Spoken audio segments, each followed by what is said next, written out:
And today is going to be first workshop that our forum is launching, and in future we are planning to launch such workshops. Particularly, these are very helpful for the undergrad students who have done their third year, fourth year, final year students. They are going to get a lot of help from these types of workshops.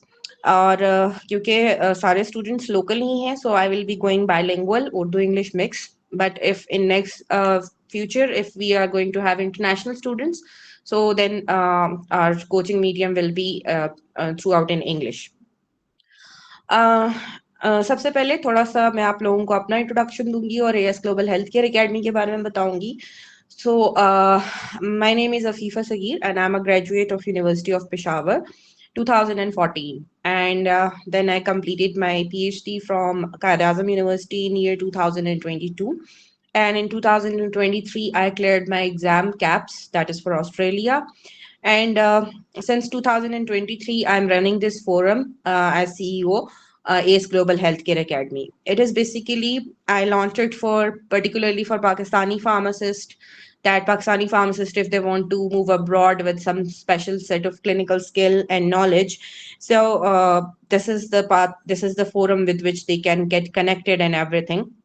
But right now, we have students from different countries, like from India, from Nigeria, from Egypt, from UAE, from Saudi. So it's becoming a global platform nowadays. And this is our first workshop. And the purpose of this workshop is to give awareness to the students, particularly the fourth year and final year students in Pakistan, as well as the graduates who want to refresh their clinical knowledge.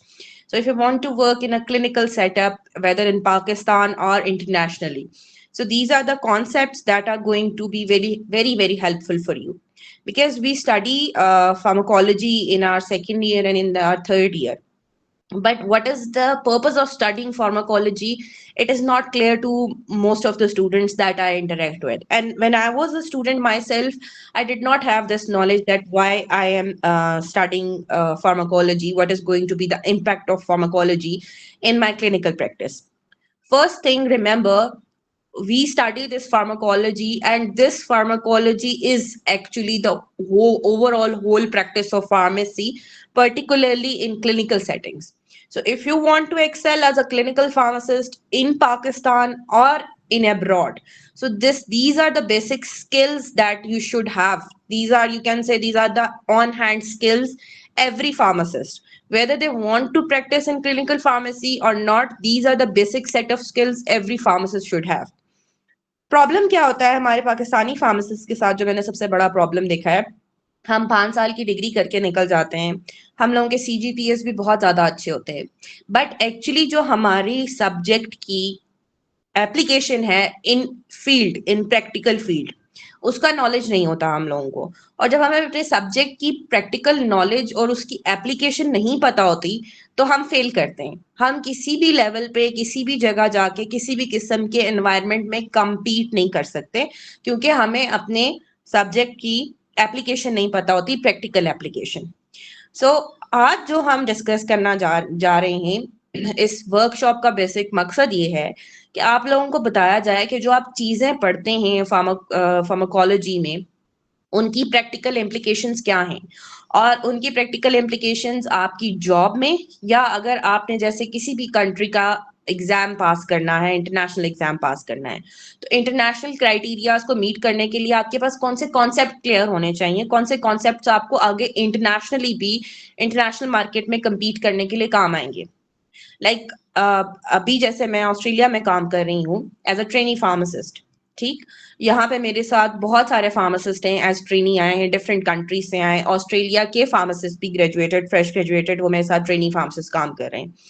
Out of nowhere आपसे जो आपका senior pharmacist है, through out the day किसी भी prescription को उठा के उसका कोई भी क्लिनिकल एस्पेक्ट आपसे पूछता है, तो आपका क्लिनिकल नॉलेज, थेराप्यूटिक नॉलेज इतना स्ट्रांग होना चाहिए कि आप अपने जो डिफरेंट कंट्रीज से आए हुए कॉम्पिटिटर्स हैं, उनको एक हेड ऑन हेड आप उनके साथ मुकाबला कर सकें.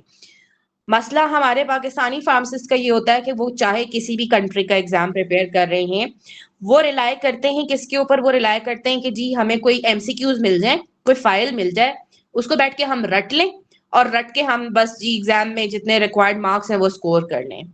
लेकिन एक एग्जाम पास करना, ऑल्दो ये भी एक चैलेंज होता है, लेकिन एग्जाम पास करके आगे जाके अपनी एक प्रोफेशनल जो कॉम्पिटिटिव एनवायरनमेंट है उसमें जगह बनाना वो ज्यादा इंपॉर्टेंट है। ठीक है, बहुत सारे फार्मासिस्ट पाकिस्तान से डिफरेंट कंट्रीज में मूव करने के बाद भी अपने प्रोफेशनल कैरियर्स में एक्सेल नहीं कर पा रहे। क्यों नहीं एक्सेल कर पा रहे? बिकॉज वो compete नहीं कर पा रहे, उनके पास बेसिक नॉलेज इतना अच्छा नहीं है जिसकी बेस पे वो क्या कर सके, compete कर सके। तो इस वर्कशॉप का बेसिक मकसद ये है कि जो स्टूडेंट्स हैं उनको इस चीज की अवेयरनेस दिलाना कि हाँ, हम जो सब्जेक्ट्स पढ़ते हैं उनकी प्रैक्टिकल इम्प्लीकेशन क्या है, और अगर आपने पाकिस्तान में प्रैक्टिस करनी है फार्मेसी या आपने इंटरनेशनल किसी भी कंट्री में जाके कोई एग्जाम क्लियर करके फार्मेसी की प्रैक्टिस करना है, तो ये बेसिक सेट ऑफ स्किल्स हैं जो आपको पता होने चाहिए on the basis of your concepts, जिसकी वजह से आप आगे जाके एक अपना एक इम्पैक्टफुल लर्निंग और इम्पैक्टफुल लर्निंग के साथ कैरियर ग्रोथ अचीव कर सकते हैं। ठीक, अच्छा, सबसे पहली चीज जब आती है हमारे पास आती है फार्माकोकाइनेटिक्स एंड फार्माकोडायनेमिक्स।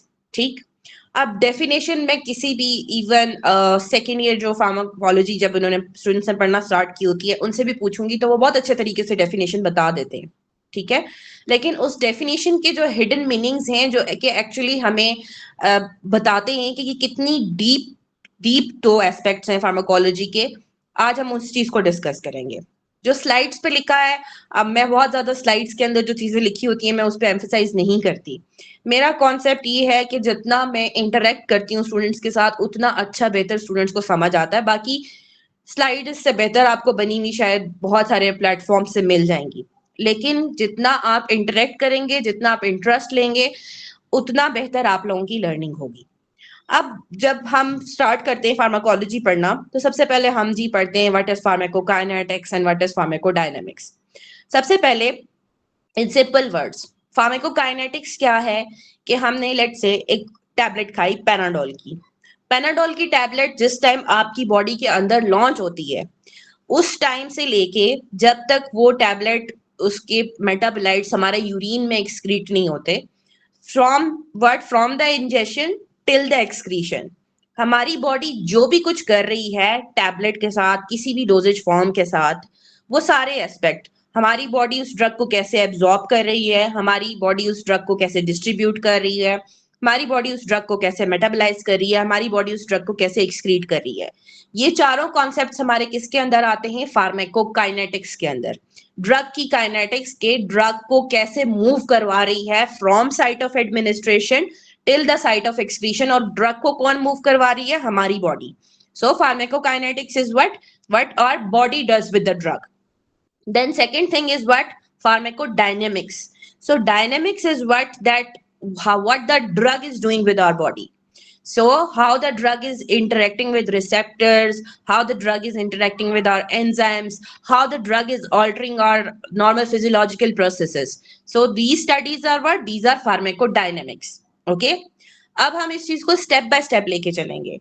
फार्माकोडायनेमिक्स हमें तब समझ आएगी जब हमें फार्माकोकाइनेटिक्स की असल समझ होगी। ठीक है, तो सबसे पहले pharmacokinetics in simple word that what our body is doing with the drug. Okay, so this is pharmacokinetics. अब जब हमारे पास फार्माकोकाइनेटिक्स का नॉलेज होता है, ठीक है, तो फार्माकोकाइनेटिक्स का नॉलेज सिर्फ हमें ड्रग डेवलपमेंट में हेल्प नहीं करता। ठीक, जब आप as a clinical pharmacist, as a hospital pharmacist काम कर रहे हैं, वहां पे भी आपको फार्माकोकाइनेटिक्स का नॉलेज बहुत ज्यादा हेल्प करता है। ठीक, सबसे पहले तो ये कि फार्माकोकाइनेटिक्स के नॉलेज पे हम ड्रग का रूट ऑफ एडमिनिस्ट्रेशन डिसाइड कर सकते हैं।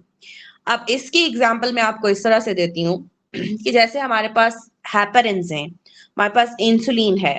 ठीक है, ये वाली सारी चीजें क्या हैं? ये फार्माको काइनेटिकली इनके अंदर क्या प्रॉपर्टी है कि ये मैक्रोमोलिक्यूलर स्ट्रक्चर्स हैं, ये प्रोटीन्स इन नेचर हैं, they are proteins in nature. अब वो प्रोटीन इन नेचर हैं तो हमें सबसे पहले क्या पता है बॉडी के बारे में कि कोई भी प्रोटीन इन नेचर चीज हमारे स्टमक के अंदर जाएगी तो वो क्या हो जाएगी? वो डिग्रेड हो जाएगी, वो एब्जॉर्ब नहीं होगी, उसकी कोई कोई फायदा नहीं। इसीलिए हमें क्या पता है, on the basis on the parameters of in drug and on the basis of the parameters of our physiology we decide the route of administration. ठीक, उसके बाद डोज। अब हर ड्रग की डिफरेंट डोज होती है, ठीक है।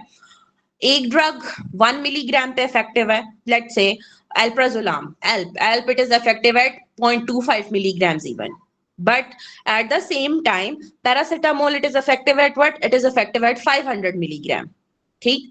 अब ये क्या पैरामीटर्स हैं, ये पैरामीटर्स हैं हमारे पास ड्रग के और बॉडी के, ठीक। अब एल्प्राजोलाम ने जाके कहाँ पे एक्ट करना है, एल्प्राजोलाम ने ब्रेन में जाके अपने पर्टिकुलर रिसेप्टर्स के साथ एक्ट करना है।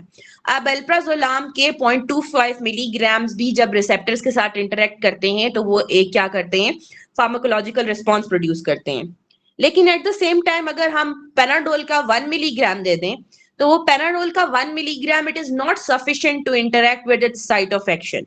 So on the basis of what? On the basis of pharmacokinetic knowledge, we decide the dose. Okay? Then frequency. अब फ्रीक्वेंसी कैसे, क्या हमें पता है कि एक ड्रग है, लेट्स से उसकी क्या है, उसका मेटाबॉलिज्म जो है वो 6 आवर्स बाद शुरू हो जाता है, ठीक। तो मींस उस ड्रग की हाफ लाइफ कितनी है, 6 आवर्स है। अब उस ड्रग की हाफ लाइफ 6 आवर्स है तो ऑब्वियसली फिर उसकी फ्रीक्वेंसी भी हमने किस तरह से सेट करनी है कि 3 टाइम्स अ डे उसको हमने देना है, ताकि क्या हो कि जैसे ही उसका मेटाबॉलिज्म शुरू हो तो नेक्स्ट डोज चली जाए, ताकि क्या रहे, ताकि ड्रग की कंसंट्रेशन ब्लड के अंदर मेंटेन रहे। तो on the basis of pharmacokinetic knowledge we decide the frequency. Then duration of treatment, ठीक। अब ड्यूरेशन ऑफ ट्रीटमेंट में फार्माकोकाइनेटिक पैरामीटर्स बहुत इंपॉर्टेंट रोल प्ले करते हैं, उसके अलावा बाकी भी बहुत सारे पैरामीटर्स हैं, but today we are only emphasizing on what, pharmacokinetic parameters. अब लेट्स से हमारे पास कोई इन्फेक्शन हो गया, ठीक। कोई इन्फेक्शन हो गया तो उसके लिए हमने क्या देनी है, एंटीबायोटिक देनी है। अब एंटीबायोटिक का सिर्फ काम किस चीज के साथ है कि जब तक वो जो बैक्टीरिया आपके ब्लड के अंदर है उतनी ड्यूरेशन के लिए हमने एंटीबायोटिक देनी है, क्योंकि एंटीबायोटिक का काम किसके साथ है, बैक्टीरिया के साथ है, ठीक।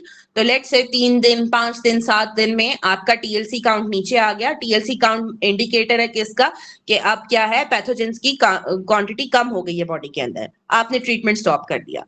लेकिन ऑन द अदर हैंड अगर किसी पेशेंट को डायबिटीज है, टाइप 1 डायबिटीज है, टाइप 1 डायबिटीज में क्या है, आपके पैंक्रियाज ने इंसुलिन बनाना बंद कर दी, दैट इज परमानेंटली स्टॉप्ड। अब उसके लिए हम 3 दिन 5 दिन या 7 दिन की इंसुलिन थेरेपी नहीं देते, आपको वो insulin therapy through out life चलाती रहनी है। क्यों, क्योंकि आपका अपना इंटरनल ऑर्गन ने एक इंडोजिनस चीज जो है वो बनाना छोड़ दी है। तो again it depends, using pharmacokinetic parameters, then we use insulin pumps और insulin injections and these things, ठीक। उसके बाद फार्माकोकाइनेटिक पैरामीटर्स जब आपको पता होते हैं तो हम इंडिविजुअलाइज पेशेंट ड्रग थेरेपी की तरफ जाते हैं। अब ये जो इंडिविजुअलाइज पेशेंट ड्रग थेरेपी है, this is the future of pharmacy, this is the future of pharmacy, जहां पे हम इंटरनेशनली स्टैंड आउट करेंगे एज प्रेस्क्राइबिंग फार्मासिस्ट। अब प्रिस्क्राइबिंग फार्मासिस्ट ओवरऑल वर्ड एक बहुत क्या कहते हैं, स्कोप वाली चीज है जो कि चल रही है। यूके में इम्प्लीमेंट हो गई है, अमेरिका में बिल्स पास हो गए हैं, ऑस्ट्रेलिया में भी कुछ क्लिनिक स्पेशलाइज्ड ऐसे हैं जहां पे कुछ स्पेशलिटी ट्रेनिंग्स करने के बाद फार्मासिस्ट इंडिविजुअलाइज्ड प्रिस्क्राइबिंग के अंदर पार्टिसिपेट कर रहे हैं। So this is the future, this is the future that is going to be you can say practicing very soon, and it is already practicing in the UK, ठीक। अब जब हम बात करते हैं इंडिविजुअलाइज पेशेंट केयर की या individualise patient drug treatment की, उसमें फार्मासिस्ट का एक बहुत इंपॉर्टेंट रोल होता है, ठीक। अब जैसे चीजें इवॉल्व कर रही हैं, डिफरेंट नई नई डिजीजेस आ रही हैं, डिफरेंट डिफरेंट तरह के जीन्स आ रहे हैं, डिफरेंट तरह की जीनोटाइप्स आ रही है।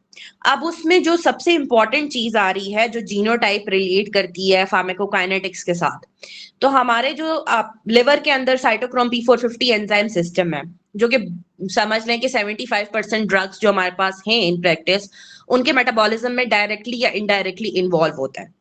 अब हमारे पास जब अब विद डिस्कवरी पता चल रहा है कि जो साइटोक्रोम P450 एंजाइम सिस्टम है उसके मल्टीपल एलील्स प्रेजेंट हैं। कुछ पेशेंट साइटोक्रोम P450 के लिए नॉर्मल मेटाबोलाइजर्स हैं, कुछ पेशेंट साइटोक्रोम P450 के लिए फास्ट मेटाबोलाइजर्स हैं, कुछ पेशेंट साइटोक्रोम P450 के लिए स्लो मेटाबोलाइजर्स हैं। अब ये जो ऑलरेडी हेल्थ केयर प्रोफेशनल्स के ऊपर इंटरनेशनली बर्डन है, डॉक्टर्स के पास इतना टाइम नहीं है कि वो उस पेशेंट की जीनोटाइप को देख के उसकी डोज एडजस्ट करें, पेशेंट को कोई ड्रग इंटरेक्शन से बचाएं। तो ये वाली जो सारी चीजें हैं, यहाँ पे किसका रोल आ रहा है इंटरनेशनली?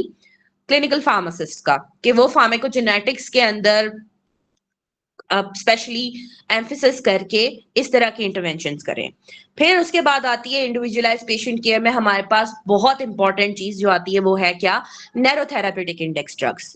अब नैरो थेराप्यूटिक इंडेक्स ड्रग्स बहुत बहुत इंपॉर्टेंट ड्रग्स हैं और बहुत कॉमनली यूज होती हैं। एंटीकोगुलेंट्स में वारफरिन हो गई, उसके बाद कार्डियक ड्रग्स में हमारे पास डिजिटेलिस हो गई, डिजॉक्सिन हो गई, उसके बाद हमारे पास एंटी एपिलेप्टिक ड्रग्स में फिनेटोइन हो गई। नंबर ऑफ ड्रग्स जो कि क्या है? नैरो थेराप्यूटिक इंडेक्स ड्रग्स हैं। अब उनकी मल्टीपल टाइम्स पे थेराप्यूटिक ड्रग मॉनिटरिंग करने की जरूरत पड़ती है। अब वही वाली बात कि अगर आपकी एक्सपर्टीज, आपकी स्पेशलाइजेशन है इन थेराप्यूटिक ड्रग मॉनिटरिंग, तो जब आप इंटरनेशनली कोई भी एग्जाम क्वालिफाई करके आओगे और आपके पास उसकी ट्रेनिंग सर्टिफिकेट्स हैं, तो immediately after your registration you will get a very good place in a well reputed hospital or a research center or a clinical setup, जहां पे आपकी इन स्पेशल सेट ऑफ स्किल्स की रिक्वायरमेंट होगी। तो इस चीज, ये जो वर्कशॉप है, इसका ये मकसद नहीं है कि सिर्फ आपके बेसिक कॉन्सेप्ट्स क्लियर हो जाएं। इसका ये मकसद है कि इन कॉन्सेप्ट के साथ आपको आपके एक फ्यूचर का विजन मिले कि आप फ्यूचर में जाके इन सेट ऑफ स्किल्स के साथ कहाँ कहाँ किस किस तरह से एक्सेल कर सकते हैं। ठीक, उसके बाद जहां जहां पे भी फार्मासिस्ट की इंटरवेंशन होती है in management of the disease, in management of the pharmacotherapy, वहां पे क्या है? वहां पे सबसे ज्यादा बेनिफिट्स ये आते हैं कि pharmacist as a health care professional, they work in maximising the pharmacological response and reducing the events, adverse drug events. Okay, और सबसे लास्ट चीज जो है कि अब फार्माकोकाइनेटिक्स और dynamics as a diagnostic tool भी आ रहे हैं। डायग्नोस्टिक टूल में इनकी बहुत ज्यादा इंपॉर्टेंस आ रही है और ये वाली फील्ड भी सब स्पेशलिटी में आती है और आप इसमें भी स्पेशलाइज करके आगे एक्सेल कर सकते हो। बहुत सारी ड्रग्स जिनका मैकेनिज्म ऑफ एक्शन नोन होता है उनको इम्प्लाई करते हैं, पेशेंट्स को देते हैं, और पेशेंट्स के रिस्पॉन्स के ऊपर कि वो उस ड्रग को कैसे रिस्पॉन्ड कर रहे हैं, हम अंडरलाइंग डिजीजेस को क्या कर सकते हैं? हम अंडरलाइंग डिजीजेस को डायग्नोज कर सकते हैं। So this is a futuristic approach of the pharmacokinetics and dynamics. ठीक, उसके बाद हम आते हैं ड्रग डिस्कवरी के ऊपर। सो ड्रग डिस्कवरी के अंदर भी बहुत ज्यादा अपॉर्चुनिटीज हैं, particularly if I talk about international pharmaceutical industries. Covid से पहले ड्रग डिस्कवरी का ज्यादा एम्फोसिस जो था एंटी कैंसर और इन मेडिकेशंस के ऊपर था। कोविड के बाद जो हेल्थ केयर सिस्टम है overall the world, it is changed. Covid ने सारे हेल्थ केयर सिस्टम के डायनामिक्स को चेंज कर दिया है। और कोविड का एक फायदा ये भी हुआ है, ओवरऑल तो कोविड के नुकसानात ही हैं, लेकिन एक फायदा ये हुआ है कि यहाँ पे पता चल रहा है कि हमारा हेल्थ केयर सिस्टम कहाँ कहाँ लैग कर रहा है। तो इस तरह के पैंडेमिक्स और इस तरह की चीजों में पूरे ओवरऑल हेल्थ केयर सिस्टम का जो क्या कहते हैं फ्लो चार्ट है वो रीडिजाइन हुआ, और दुनिया के सारे जो डेवलप्ड कंट्रीज हैं वहां पे क्लिनिकल फार्मासिस्ट की इंपॉर्टेंस दोबारा से पता चली कि अकेले डॉक्टर्स और नर्सेज जो है ना, हेल्थ का जो बर्डन है वो नहीं बेयर कर सकते। एक और इम्पॉर्टेंट पिलर है जिसकी जरूरत है, और पोस्ट कोविड ही सबसे पहले यूके ने फार्मासिस्ट को इंडिविजुअल प्रेस्क्राइबिंग की परमिशन दी है। ये चीजें with in next 1 to 2 years बहुत सारी जो है ना इंग्लिश स्पीकिंग कंट्रीज में इम्प्लाई हो जाएंगी। उसके बाद अगर आप एज अ क्लिनिकल फार्मासिस्ट काम नहीं करना चाहते, आप एज अ रिसर्च फार्मासिस्ट काम करना चाहते हैं, तो रिसर्च फार्मासिस्ट काम करने के लिए भी आपको जरूरत नहीं है कि आप MS PhD करके ही रिसर्च फार्मासिस्ट बन सकते हैं। On the basis of your PharmD degree, if you have good knowledge of the pharmacokinetics and dynamics, you can participate in research as well. और रिसर्च में सबसे इंपॉर्टेंट चीज किस चीज का नॉलेज होना होता है? फार्माकोकाइनेटिक्स का नॉलेज होना होता है। अब ये जो पाई चार्ट है ये जस्ट एक इलस्ट्रेशन है कि हमारे पास जो डेवलपमेंट फेज में ड्रग्स ज्यादातर क्यों फेल करती हैं, क्योंकि 39% टाइम्स पे उनके फार्माकोकाइनेटिक पैरामीटर्स सही से डिवाइस नहीं हुए होते। फार्माकोकाइनेटिक पैरामीटर्स की एक्चुअल नॉलेज नहीं होती, और जब फार्माकोकाइनेटिक पैरामीटर्स की एक्चुअल नॉलेज नहीं होती तो वो फेज 2, 3 या 4 ट्रायल्स में फेल कर जाती हैं। ठीक, और वो एक बहुत बड़ा लॉस होता है। इसीलिए अब जो इंटरनेशनल जो फार्मास्यूटिकल कंपनीज हैं जो रिसर्च बेस थेरेपी के ऊपर बिलीव करती हैं, अब उन्होंने 50% ज्यादा फार्मासिस्ट को इंक्लूड करना शुरू कर दिया है in the research and development. क्यों? क्योंकि फार्मासिस्ट के पास इस चीज का एम्पल नॉलेज है। अब आपके पास फार्माकोकाइनेटिक्स और डायनेमिक्स का एम्पल नॉलेज होगा तो आप सिर्फ क्लिनिकल साइड पे ही नहीं, आप रिसर्च साइड पे भी बहुत अच्छे से पार्टिसिपेट कर सकते हैं। ठीक, उसके बाद फार्माकोकाइनेटिक्स की तरफ आते हैं। ओके, आप लोगों को मेरी समझ आ रही है? Are you guys getting along? किसी का अभी तक कोई क्वेश्चन? Okay, good. उसके बाद फार्माकोकाइनेटिक्स वही वाली चीज जो कि क्या है, जो साइंस है, जो कि rate of movement of drug को डिस्क्राइब करती है with in the biological system. तो सबसे पहले ड्रग कहाँ आती है? हम ओरल ड्रग की बात करते हैं। ओरली हमने ड्रग ली तो वो सबसे पहले कहाँ पर पहुंचेगी? हमारे स्टमक के अंदर पहुंचेगी। अब स्टमक में लॉन्च होने के साथ उसका क्या प्रोसेस शुरू हो जाएगा? उसकी एब्जॉर्प्शन स्टार्ट हो जाएगी। तो हमारी जीआई ट्रैक उसको कैसे एब्जॉर्ब करती है? जीआई ट्रैक्स की जो लेयर्स हैं उससे पास करने के बाद वो कहाँ पे पहुंचेगी? ब्लड पे पहुंचेगी। ब्लड उस ड्रग को कैसे ले जाके डिस्ट्रीब्यूट करता है अपनी साइट ऑफ एक्शन तक? डिस्ट्रीब्यूट होने के बाद ड्रग ब्लड के थ्रू लिवर तक पहुंचेगी। लिवर उसको कौन से मैकेनिज्म से मेटाबोलाइज करता है, और मेटाबोलाइज करने के बाद लिवर उसको कैसे बॉडी से एक्सक्रीट करता है, ये सारे का सारा पाथवे हम किस में डिस्कस करते हैं? हम फार्माकोकाइनेटिक्स में डिस्कस करते हैं। So absorption, distribution, metabolism and excretion.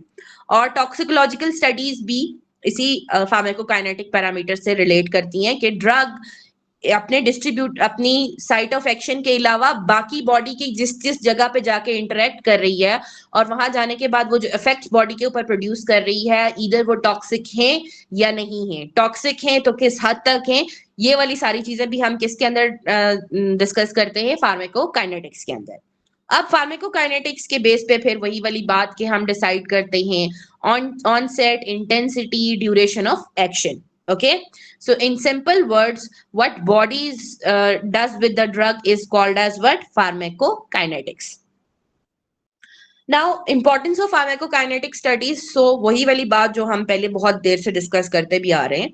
अब हम अल्टीमेटली अगर हमारे पास फार्माकोकाइनेटिक्स का अच्छा नॉलेज नहीं होगा तो अल्टीमेटली सफर किसने करना है? पेशेंट ने सफर करना है। ठीक, अब लेट्स से हमारे पास एक ड्रग है, उसकी हाफ लाइफ 24 आवर्स की है, और उस ड्रग का क्या है? उस ड्रग की बॉडी के ऊपर टॉक्सिसिटी भी है। अब हमें ये फार्माकोकाइनेटिक नॉलेज नहीं है कि अगर एक ड्रग की हाफ लाइफ 24 आवर्स है तो उसको हम वंस डेली डोजिंग पे देंगे। अगर हम उस ड्रग को पेशेंट को दे दें बीडी पे, हम ना दें, डॉक्टर ने प्रिस्क्रिप्शन लिख के भेजी, एक ड्रग है जिसकी हाफ लाइफ 24 आवर्स है और डॉक्टर ने प्रिस्क्रिप्शन पे उसको बीडी प्रेस्क्राइब किया हुआ है। अब अगर हम यहाँ पे लैक कर रहे हैं कि ये तो इस ड्रग की डोज ही ओडी है, डॉक्टर ने इसको बीडी में क्यों प्रेस्क्राइब किया है, और आप वही बीडी के मुताबिक डोज निकाल के पेशेंट को दे दें, पेशेंट ने ले ली डोज, तो 24 आवर्स में उसकी एक डोज मेटाबोलाइज होती है। अब पेशेंट 24 आवर्स के अंदर 2 डोजेस ले रहा है। अब 2 डोजेस लेने का क्या मतलब है? कि ज्यादा ड्रग बॉडी के अंदर जा रही है। अब ज्यादा ड्रग जाने की वजह से ड्रग बॉडी के अंदर अकोमुलेट हो सकती है, ड्रग के टॉक्सिक इफेक्ट्स हो सकते हैं। तो अल्टीमेटली किसने सफर किया? अल्टीमेटली पेशेंट ने सफर किया। ठीक, उसके बाद एक ड्रग है, उसकी हाफ लाइफ है 8 आवर्स, और वो जानी चाहिए टीआईडी में 3 टाइम्स अ डे। डॉक्टर ने उसको ओडी में प्रेस्क्राइब कर दिया, आपने as a clinical pharmacist intervention नहीं किया, आपने उसको ओडी ही दे दिया। अब वो ड्रग बेशक बेनिफिशियल है, लेकिन उसका क्या है? उसका डोजिंग इंटरवल सही नहीं है, तो अब वो ड्रग अपना थेराप्यूटिक रिस्पॉन्स प्रोड्यूस नहीं करेगी। ठीक, उससे भी क्या होगा? अल्टीमेटली पेशेंट सफर करेगा। ठीक, उसके बाद एक और इंपॉर्टेंट जो मैं आपको फार्माकोजेनेटिक्स की बात बता रही हूँ कि बहुत सारी ड्रग्स क्यों हैं डिफरेंट सेट ऑफ पेशेंट्स में वो जल्दी मेटाबोलाइज हो जाती हैं। अब मैं इसमें आपको कोडीन की एग्जांपल देती हूँ। कोडीन बेसिकली क्या है? कोडीन एक प्रो ड्रग है। ठीक, कोडीन जब बॉडी में जाती है तो वो पहले लिवर उसको अपटेक करता है, और लिवर का जो एंजाइम है cytochrome P450 enzyme, cytochrome P450 enzyme की आगे सब टाइप्स हैं। साइटोक्रोम P450 का सब टाइप एंजाइम है CYP2D6। ठीक, CYP2D6 एंजाइम कोडीन को कन्वर्ट करता है किसके अंदर? मॉर्फिन के अंदर। और मॉर्फिन क्या प्रोड्यूस करती है? एनाल्जेसिक इफेक्ट प्रोड्यूस करती है। अब with the discovery in pharmacogenetics ये डिस्कवर हुआ रिसेंटली कि कोडीन के आगे क्या है? डिफरेंट जीनोटाइप्स हैं। कुछ पेशेंट्स जो हैं वो CYP2D6 के फास्ट मेटाबोलाइजर्स हैं और कुछ पेशेंट जो हैं वो CYP2D6 के स्लो मेटाबोलाइजर्स हैं। अब अगर सेम डोज हम कोडीन की फास्ट मेटाबोलाइजर्स को भी देंगे और स्लो मेटाबोलाइजर्स को भी देंगे तो दोनों में प्रॉब्लम्स होंगी। अब अंडरस्टैंड करते हैं फास्ट मेटाबोलाइजर्स को पहले। फास्ट मेटाबोलाइजर्स का क्या मतलब है कि लेट से हम उस पेशेंट को 100 मिलीग्राम कोडीन के देंगे तो फास्ट मेटाबोलाइजर उस 100 मिलीग्राम को फौरन कन्वर्ट कर देंगे किसके अंदर, 100 मिलीग्राम ऑफ मॉर्फिन के अंदर। अब वो 100 मिलीग्राम ऑफ मॉर्फिन क्या प्रोड्यूस कर सकता है, एनाल्जेसिया तो प्रोड्यूस करेगा, लेकिन साथ जो मॉर्फिन की टॉक्सिसिटी है, सेडेशन, कॉन्स्टिपेशन, नॉजिया, वो सारे इफेक्ट्स भी बहुत ज्यादा प्रोड्यूस होंगे। ठीक। ऑन द अदर हैंड अगर हम स्लो मेटाबोलाइजर को 100 मिलीग्राम कोडीन देंगे तो वो क्या करेगा, वो स्लोली स्लोली कहीं 100 मिलीग्राम ऑफ कोडीन को 20-30 मिलीग्राम ऑफ कोडीन को मॉर्फिन में कन्वर्ट करेगा। अब उस पेशेंट में क्या होगा, स्लो मेटाबोलाइजर में एनाल्जेसिक इफेक्ट भी प्रोड्यूस नहीं हो रहा होगा प्रॉपरली। ठीक। यहाँ पे क्या फिर इंटरवेंशन आती है as a clinical pharmacist that you should know the genotype of the patient. If the patient is fast metaboliser so हम क्या देंगे, पेशेंट को कम डोज देंगे कोडीन की ताकि क्या हो, एनाल्जेसिया तो प्रोड्यूस हो मॉर्फिन से लेकिन मॉर्फिन वाले एडवर्स ड्रग रिएक्शन कम हो। और अगर पेशेंट स्लो मेटाबोलाइजर है तो हम पेशेंट को क्या देंगे, थोड़ी हायर डोज देंगे कोडीन की ताकि क्या हो, इतनी सफिशिएंट अमाउंट मॉर्फिन की प्रोड्यूस हो जो कि एनाल्जेसिक इफेक्ट प्रोड्यूस कर सके। तो ये वाली सारी चीजें हमें कैसे पता होंगी, जब हमारे पास फार्माकोकाइनेटिक्स का एक्सटेंसिव नॉलेज होगा। Okay, clear? ओके, अब सबसे पहले स्टेप के ऊपर आते हैं जिसको हम क्या कहते हैं, एब्जॉर्प्शन। ठीक। तो एब्जॉर्प्शन में क्या है कि मूवमेंट है ड्रग की from the site of administration till the site of measurement. यहाँ पे एक और बात बहुत इंपॉर्टेंट है कि ज्यादातर 70 to 75 परसेंट ड्रग के लिए हमारे पास जो साइट ऑफ मेजरमेंट होती है वो कौन सी होती है, वो ब्लड होता है, प्लाज्मा होता है। चाहे आप ओरली ड्रग दो, चाहे आप ट्रांसडर्मली दो, चाहे आप सब कट दो, सब ब्लड की ड्रग की कंसेंट्रेशन हम किस में मेजर करते हैं, ब्लड के अंदर, प्लाज्मा के अंदर मेजर करते हैं। तो प्लाज्मा को हम यूजुअली साइट ऑफ मेजरमेंट भी कहते हैं। ठीक है, साइट ऑफ एडमिनिस्ट्रेशन डिफरेंट हो सकती है, ओरल है, ट्रांसडर्मल है, सब कट है, IM है, सारी, लेकिन जो साइट ऑफ मेजरमेंट है वो यूजुअली कौन सी होती है, वो ब्लड ही होती है। अब एब्जॉर्प्शन बहुत ज्यादा जरूरी है किस चीज के लिए, थेरापेटिक इफेक्ट के लिए। वही वाली एग्जाम्पल मैं आपको दोबारा कोट करूंगी इंसुलिन की, कि इंसुलिन को अगर हम ओरली दे दे, जितनी अच्छी फॉर्मुलेशन बना के दे दे, लेकिन जब इंसुलिन स्टमक में डिग्रेड हो जाएगी, डिग्रेड होने के बाद जब उसकी कोई एब्जॉर्प्शन नहीं होगी तो ओरल इंसुलिन का कोई फायदा नहीं। इसी तरह मैं एक और चीज आप लोगों को यहाँ पे बताऊंगी, क्योंकि आप सारे प्रोफेशनल्स हैं, ये चीज आपको पता होनी चाहिए कि आजकल डर्मेटोलॉजिकली जितना एक्सप्लॉइट हो रहे हैं ये उसके सीरम, कोलेजन के सीरम्स। अब कोलेजन क्या है, कोलेजन एक मैक्रो मॉलिक्यूल है, कोलेजन का पार्टिकल साइज बहुत बड़ा है। अब इतने सारे सीरम्स डिफरेंट नामों से, डिफरेंट ब्रांड से आ रहे हैं जी, anti ageing collagen, anti ageing collagen. अब कोलेजन की ये प्रॉपर्टी है कि टॉपिकली वो हमारे एपिडर्मिस से एब्जॉर्ब ही नहीं हो सकता, बैरियर, स्किन बैरियर वो क्रॉस ही नहीं कर सकता। तो आप टॉपिकली जितना भी कोलेजन अपने मुंह पे लगा लें, that is not going to produce any effect. ठीक है, तो ये वही वाली बात है कि फार्माकोकाइनेटिक्स का नॉलेज ही नहीं है, और कितने ही फार्मासिस्ट हैं जो अपने स्किन केयर ब्रांड्स लॉन्च करके कोलेजन के सीरम्स बेच रहे हैं, but actually it is of no use. Orally भी अगर कोलेजन लेना है तो कोलेजन का सिर्फ एक या दो सब फॉर्म्स ऐसी हैं जो कि एब्जॉर्ब होती हैं, बाकी सारी कॉम्प्लेक्सेशंस के थ्रू एक्सक्रीट हो जाती हैं। तो ये वाले सारे नॉलेजेस एज बेसिक नॉलेज हम लोगों के पास होने चाहिए, बट द डायलेमा इज कि हम 5 साल की डिग्री करके निकल आते हैं और हमें यही नहीं पता होता कि कौन सी ड्रग टॉपिकली एब्जॉर्ब होती है, कौन सी ओरली होती है और कौन सी सबकट होती है। तो ये चीजें बहुत ज्यादा इंपॉर्टेंट है। ठीक। तो जब एक ड्रग की एब्जॉर्प्शन होगी तभी उसका थेराप्यूटिक इफेक्ट आएगा, जब ड्रग की एब्जॉर्प्शन नहीं होगी तो उसका थेराप्यूटिक इफेक्ट नहीं आएगा। ठीक। और फिर जब ड्रग एब्जॉर्ब हो जाएगी तो उसके बाद वो पहुंच जाएगी प्लाज्मा के अंदर, और जब वो प्लाज्मा के अंदर पहुंच जाती है तो फिर उसका क्या नेक्स्ट स्टेप शुरू हो जाता है, डिस्ट्रीब्यूशन का शुरू हो जाता है। अच्छा, एब्जॉर्प्शन का स्टेप जो है वो सिर्फ एक रूट में एग्जाम्प्ट होता है, दैट इज आईवी रूट, क्योंकि आईवी में क्या है, ड्रग डायरेक्टली हम ब्लड पूल के अंदर डाल रहे हैं, ठीक। बाकी हर जो रूट ऑफ एडमिनिस्ट्रेशन है उसमें एब्जॉर्प्शन का पैरामीटर है, सिर्फ हमारे पास आईवी रूट में एब्जॉर्प्शन का पैरामीटर नहीं है, ठीक। अच्छा, तो नेक्स्ट जो फिगर है इसमें यही जस्ट डिपिक्ट किया हुआ है कि ड्रग जो है आईवी से डायरेक्ट सिस्टेमिक सर्कुलेशन में पहुंच जाती है, और ओरल में ये है कि डिफरेंट बैरियर्स को क्रॉस करने के बाद वो पहुंचती है किसके अंदर, सिस्टेमिक सर्कुलेशन के अंदर। अब जब हम देखते हैं कि डिफरेंट फैक्टर्स हैं जो ड्रग की एब्जॉर्प्शन को अफेक्ट करते हैं, सबसे पहले वही वाली चीज जो मैं पहले से डिस्कस करती आ रही हूँ कि ड्रग के कैरेक्टरिस्टिक्स, ठीक है, कि ड्रग का मॉलिक्यूलर वेट कैसा है, ड्रग की आयनाइजेशन, सॉलिबिलिटी, फॉर्मुलेशन, वही वाली बात हैपरिन है। हैपरिन हम जितनी भी ओरली अच्छी बना के देते हैं लेकिन वो क्या होगी, स्टमक में डिसइंटीग्रेट हो जाएगी, तो उसका कोई फायदा नहीं उसको ओरल रूट से देने का। उसके बाद जो सेकंड चीज आती है जो कि ज्यादातर ये इसको कंसिडरेशन में नहीं रखा जाता, पेशेंट रिलेटेड फैक्टर्स, ठीक। अब पेशेंट रिलेटेड फैक्टर्स में हम क्या डिसाइड करते हैं, फिर रूट ऑफ एडमिनिस्ट्रेशन। अब ये ज्यादातर चीज इंप्लाई होती है इमरजेंसी में। अब इमरजेंसी में अगर आपके पास कोई अनकॉन्शियस पेशेंट आया है, तो अब आप अनकॉन्शियस पेशेंट को बेशक कितना ही प्रॉमिसिंग रिजल्ट क्यों ना हो, आप उसको ओरली कोई ड्रग नहीं दे सकते, उसके लिए रूट ऑफ एडमिनिस्ट्रेशन की ओरल चॉइस ही नहीं है। इसी तरह से जो पेशेंट्स हैं, जैसे हमारे पास जो पेशेंट्स होते हैं, जैसे पाकिस्तान में तो ये चीज बहुत ज्यादा कॉमन है कि over the counter PPI patient ऐसे यूज करते हैं क्रॉनिकली, जैसे खाना आपका दिन में 2 टाइम 3 टाइम जरूरी है, इसी तरह पीपीआईज, एंटासिड्स और अपनी मर्जी की चीजें पेशेंट्स यूज करते रहते हैं। अब पीपीआईज और एंटासिड प्रिपरेशंस या ये जो H2 रिसेप्टर एंटागोनिस्ट हैं, रेनिटिडीन वगैरह, ये क्या करते हैं, ये गैस्ट्रिक पीएच को इतना ज्यादा चेंज कर लेते हैं, और इतनी सारी ड्रग्स हैं जो कि एसिडिक पीएच में एब्जॉर्ब होती हैं। अब वो पेशेंट जो है, लेट्स से एक कार्डियक पेशेंट है, ठीक है, उसको स्ट्रोक हुआ है, उसको बहुत सारे कार्डियक प्रॉब्लम्स हैं। अब इन पेशेंट्स के लिए हमने एंटी प्लेटलेट देनी ही देनी होती है। अब एस्पिरिन है, एस्पिरिन उनके लिए एंटी प्लेटलेट डोज पे चल रही होती है, लेकिन वो क्या कर रहे होते हैं, पेशेंट्स ओटीसी में ही ना ओमेप्राजोल भी ले रहे होते हैं।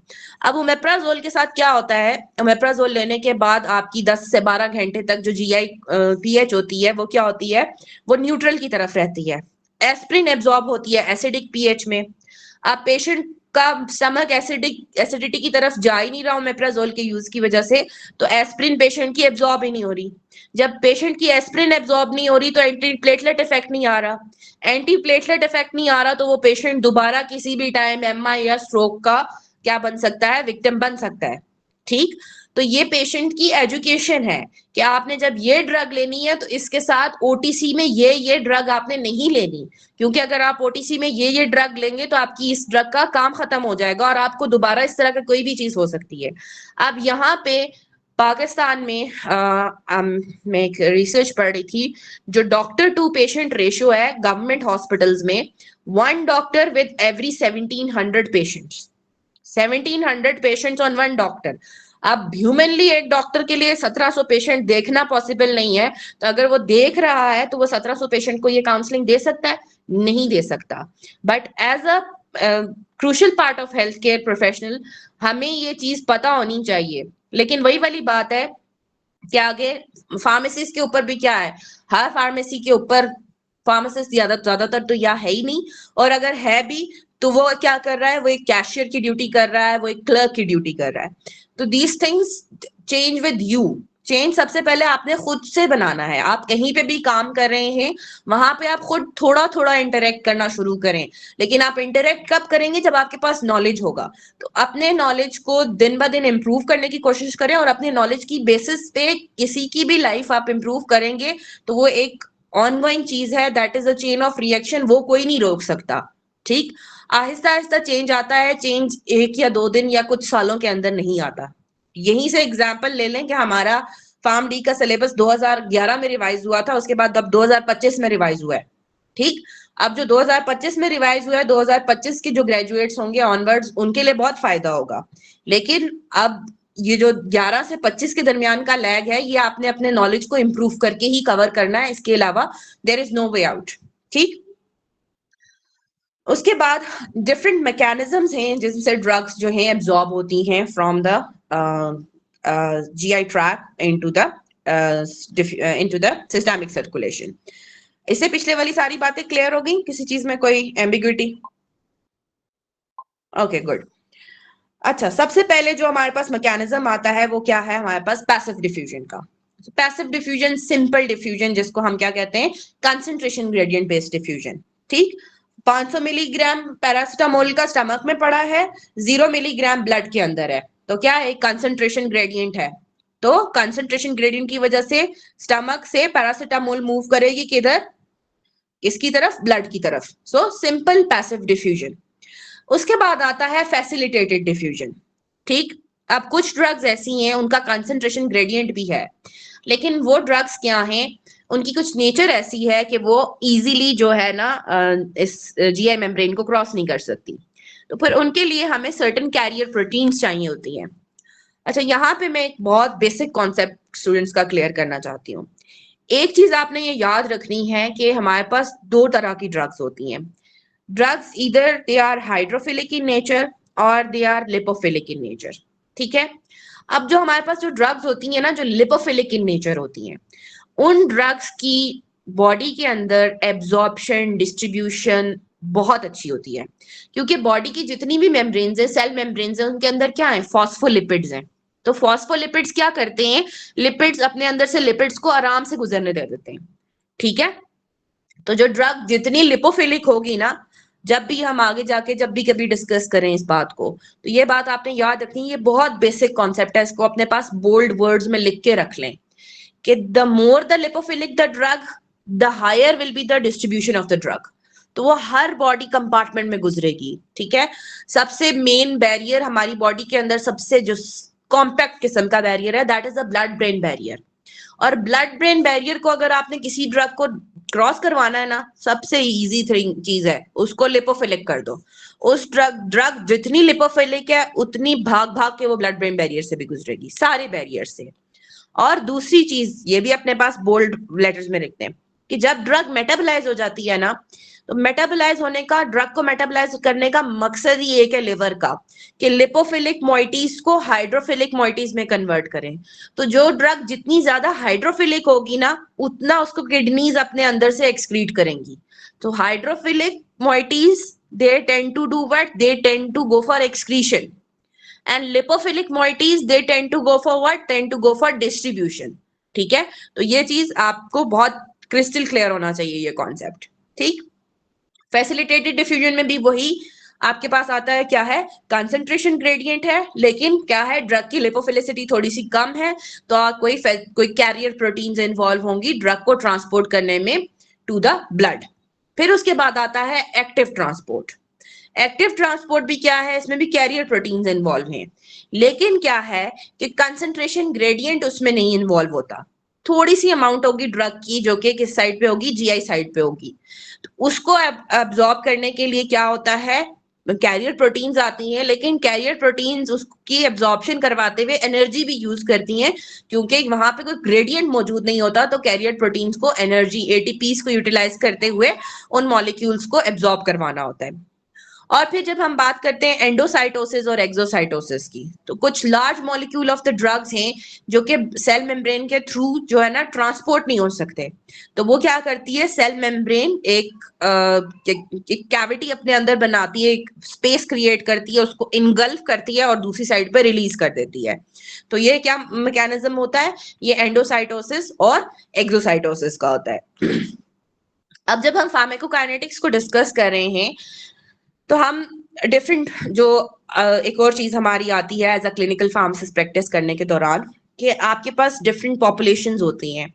पर्टिकुलरली 3 पॉपुलेशंस फार्माकोकाइनेटिक्स में बहुत इंपॉर्टेंट है: पीडियाट्रिक पॉपुलेशन, जीरियाट्रिक पॉपुलेशन और प्रेगनेंसी एंड लैक्टेशन। ठीक है, ये 3 बहुत स्पेशल केसेस होते हैं। इसके अलावा भी बहुत सारी सेट ऑफ पॉपुलेशंस हैं, लेकिन पीडियाट्रिक पॉपुलेशन में आपका आगे जाके इंटरनेशनल भी या फिर पाकिस्तान में भी बहुत स्कोप है। if you know the pediatric population pharmacokinetics, if you know the geriatric population pharmacokinetics, if you know the gynae ops population pharmacokinetics, फिर जैसे कैंसर पेशेंट्स हैं, उसके बाद डायबिटीज है, सो एंड सो, बहुत सारी चीजें हैं। लेकिन अभी इस वर्कशॉप में हम सिर्फ पीडियाट्रिक पॉपुलेशन के हवाले से थोड़ी बहुत डिस्कशन करेंगे। अब पीडियाट्रिक पॉपुलेशन की एब्जॉर्प्शन और अडल्ट पॉपुलेशन की एब्जॉर्प्शन में कुछ चेंज होता है, क्योंकि पीडियाट्रिक पॉपुलेशन में क्या होता है, अभी सारे सिस्टम्स अंडर डेवलपमेंट होते हैं। स्टमक छोटा सा है, स्टमक के अभी एंजाइम्स उस तरह से काम नहीं कर रहे, ठीक है, बाइल एसिड्स अभी प्रॉपरली उस तरह से फंक्शन नहीं कर रहे, जीआई फ्लोरा भी थोड़ा बहुत डिफरेंट है। फिर पीड्स का क्या है, उनका स्टमक एम्प्टिंग टाइम बहुत जल्दी हो जाता है, मतलब बड़ों को 4-6 घंटों बाद भूख लगती है, बच्चों को हर घंटे डेढ़ बाद भूख लगती है, ठीक है, तो वो उनका स्टमक एम्प्टिंग टाइम है। फिर उसके बाद स्पेशली जो छोटे बच्चे होते हैं वो क्या लेते हैं, वो फॉर्मूला मिल्क लेते हैं। फॉर्मूला मिल्क के अंदर कुछ इस तरह के इंग्रेडिएंट्स होते हैं जो कि ड्रग्स के साथ इंटरेक्ट कर सकते हैं। तो ये वाले सारे जो पैरामीटर्स हैं, ये क्या हैं, ये वो पैरामीटर्स हैं जो किसी भी ड्रग की फार्माकोकाइनेटिक्स को एब्जॉर्प्शन को चेंज कर सकते हैं। तो जब हमने पीडियाट्रिक पॉपुलेशन के अंदर किसी भी ड्रग की डोज, उसका डोजिंग इंटरवल, उसकी फ्रीक्वेंसी, कोई भी चीज डिसाइड करनी है, तो हमने क्या जहन में रखना है कि पीडियाट्रिक पॉपुलेशन के जो डायनेमिक्स होते हैं वो डिफरेंट होते हैं as compare to what, as compare to the adult population. उसके बाद सेकेंड चीज की तरफ आते हैं, that is distribution. So distribution, drug blood में पहुंच गई, अब ब्लड ने क्या करना है, उस ड्रग को लेकर जाना है उसकी साइट ऑफ एक्शन की तरफ, ठीक। अब जब ड्रग, लेट से हम डिस्कस करते हैं एल्प्राजोलाम को, एल्प्राजोलाम पेशेंट ने खा ली, एल्प्राजोलाम ने किधर जाके काम करना है, सीएनएस के अंदर काम करना है। अब एल्प्राजोलाम जितनी ज्यादा लिपोफिलिक होगी उतनी ज्यादा वो ब्लड ब्रेन बैरियर क्रॉस करेगी। तो वहां क्या है कि जो साइट ऑफ एक्शन है, जो एग्जैक्ट साइट है, उधर वो मेम्ब्रेन को कैसे क्रॉस करती है, वो चीज हमने देखनी है। अब जैसे हम बात करते हैं, जैसे एंटीबायोटिक्स की हम बात करते हैं, अब अगर हम कहते हैं कि मेनिंजाइटिस है, मेनिंजाइटिस जो ऑर्गेनिज्म कॉज कर रहा है, पेनिसिलिन उसको बहुत अच्छे तरीके से कवर करती है, ठीक। लेकिन पेनिसिलिन का एक प्रॉब्लम ये है कि पेनिसिलिन जो है वो क्या है, हाइड्रोफिलिक इन नेचर है। तो हम पेनिसिलिन कैसे भी कर ले, penicillin blood brain barrier cross नहीं करेगी। जब penicillin blood brain barrier cross नहीं करेगी तो वो जो कॉजेटिव एजेंट है मेनिंजाइटिस का, उसको ट्रीटिंग कर सकती। तो अब क्या है कि हम ड्रग भी देखते हैं कि हम ड्रग किस जगह को टारगेट करने के लिए दे रहे हैं। तो उस ड्रग की अगर उस जगह तक डिस्ट्रीब्यूशन है तो वो ड्रग इफेक्टिव है। अगर वो ड्रग इन विट्रो तो हर जगह बहुत इफेक्टिव है, लेकिन जब वो ड्रग अगर अपनी जगह, अपनी टारगेट ऑर्गन तक नहीं पहुंच रही, तो इन वीवो वो क्या है, यूजलेस है, ठीक। तो उसमें सबसे पहले क्या चीज आती है कि आपको ड्रग की नेचर और उसका जो साइट ऑफ एक्शन है वो पता होना चाहिए। अब जैसे हेपरिन है हमारे पास, हेपरिन की कोई कोई लिपोफिलिसिटी नहीं है, heparin purely purely hydrophilic drug है। लेकिन हेपरिन का क्या है, हेपरिन का साइट ऑफ एक्शन क्या है, ब्लड। हेपरिन ने कहीं डिस्ट्रीब्यूट नहीं हो रहा, हेपरिन ने ब्लड में ही रह के एंटीकोगुलेंट इफेक्ट प्रोड्यूस करना है। तो फिर हेपरिन को हमें सोचने की जरूरत नहीं है कि हेपरिन को ब्लड तक कैसे पहुंचाएं, उसको क्रॉस कैसे करवाएं। लेकिन अगर एक ड्रग है जिसने ब्रेन में जाना है और वो हाइड्रोफिलिक है, तो या तो हमें उसके साथ सर्टेन इंटरवेंशंस करनी पड़ेंगी कि उसकी क्या हो, उसके लिपोफिलिसिटी इंप्रूव हो ताकि वो डिस्ट्रीब्यूट हो सके, ठीक है। तो ये चीज आपने मेम्ब्रेन परमिएबिलिटी में हमेशा ये चीज याद रखनी है कि जिस जो जगह है जिस ड्रग ने जाके काम करना है, वहां की एनवायरनमेंट कैसा है, उस एनवायरनमेंट में आया वो ड्रग अपने टारगेट टिश्यू तक पहुंच पा रही है या नहीं, ठीक। उसके बाद सबसे इंपॉर्टेंट चीज आती है प्लाज्मा प्रोटीन बाइंडिंग। अब जो हमारे पास ड्रग्स होती हैं, ड्रग प्लाज्मा के अंदर पहुंच गई। अब प्लाज्मा के अंदर क्या है, ब्लड सेल्स हैं, ठीक है। ब्लड सेल्स के साथ प्लाज्मा के अंदर क्या है, डिफरेंट प्लाज्मा प्रोटीन्स हैं, ठीक है। अब क्या हो सकता है कि जो हमारे पास ड्रग्स हैं वो क्या करती हैं, वो प्लाज्मा प्रोटीन्स के साथ बाइंड करने की उनके अंदर एफिनिटी होती है। अब एक ड्रग अगर प्लाज्मा प्रोटीन के साथ बाइंड हो गई है, तो इसका क्या मतलब है कि वो ड्रग किस फॉर्म में है, एक कॉम्प्लेक्स फॉर्म में है। अब जो ड्रग प्लाज्मा प्रोटीन के साथ बाइंड कर जाती है वो अपने टारगेट ऑर्गन तक नहीं जाती, वो प्लाज्मा में ही घूमती रहती है। In which form, in bound form. Only the free form of the drug that is not bound to plasma protein, it will be available for distribution, ठीक है। तो अगर हम जैसे पढ़ते हैं जी के एनसेड्स है, ठीक है। एनसेड्स जो हैं इनकी क्या है, प्लाज्मा प्रोटीन बाइंडिंग है। लेट्स से हम कहते हैं जी के आइबोप्रोफिन की प्लाज्मा प्रोटीन बाइंडिंग 90% है। तो इसका क्या मतलब है कि जितनी ड्रग जो ब्लड में पहुंची है उसमें से 90% ड्रग किसके साथ बाउंड है, प्लाज्मा प्रोटीन के साथ बाउंड है, और 10% ड्रग जो है वो फ्री फॉर्म में अवेलेबल है, और वो 10% ड्रग ने जाना है, डिस्ट्रीब्यूट होना है और अपना मैकेनिज्म ऑफ एक्शन प्रोड्यूस करना है। ठीक, क्लियर हो गया। उसके बाद एक और चीज कि हमारे पास क्या होती है, डिफरेंट न्यूट्रिशनल स्टेटसेस होते हैं पेशेंट्स के। अब अगर पेशेंट है वो माल न्यूट्रिशन है, माल न्यूट्रिशन पेशेंट का क्या होगा कि उसके अंदर ओवरऑल प्रोटीन्स कम होंगी। जब उसके अंदर ओवरऑल प्रोटीन्स कम होंगी तो उसके अंदर क्या होगा, प्लाज्मा प्रोटीन्स भी कम होंगी। तो जब उसके अंदर प्लाज्मा प्रोटीन्स कम होंगी तो वहां पे क्या चांसेस होंगे कि जो हाईली प्रोटीन बाउंड ड्रग्स हैं वो फ्री फॉर्म में फिर रही होंगी, और फ्री फॉर्म में फिर रही होंगी तो इसका क्या मतलब है कि वो टॉक्सिसिटी भी प्रोड्यूस कर सकते हैं। जैसे हमारे पास फिनेटोइन है, एंटी एपिलेप्टिक ड्रग है, नैरो थेराप्यूटिक इंडेक्स है फिनेटोइन का।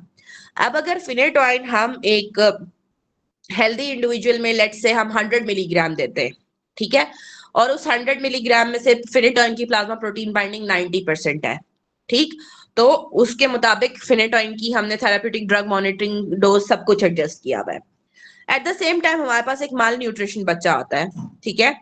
अब उस एज सेम है दूसरे बच्चे के लिए, लेकिन क्या न्यूट्रिशन स्टेटस डिफरेंट है।